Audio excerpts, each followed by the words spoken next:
Welcome to Ask and Learn. So for this problem, we're given the current and the area. And so we want to find, for part A, the current density. And for that, we're just going to use the equation J is equal to I over A, plug in our values that we have, and we find that the current density is equal to 9.9 times 10 to the 4 amps per meter squared. Then for part B, we want to know what happens to the current at A2.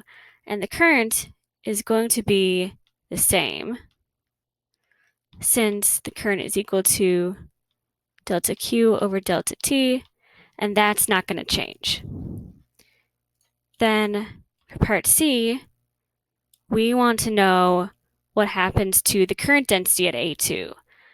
And so the current density is equal to I over A, and I stays the same as we saw in B, but the area is going to be larger. And since the denominator is going to be larger, that means J is going to decrease when the area is larger. Next, for part D, we want to find the new radius at A2. And so we know that 4A1 is equal to A2.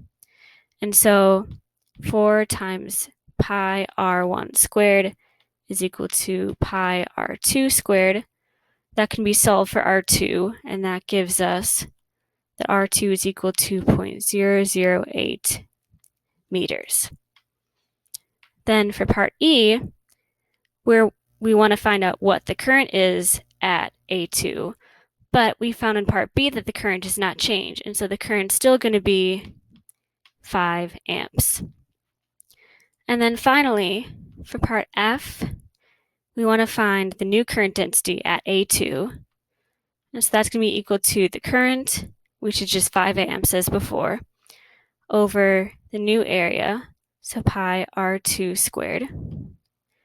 And that's going to be equal to 2.5 times 10 to the 4 amps per meter squared.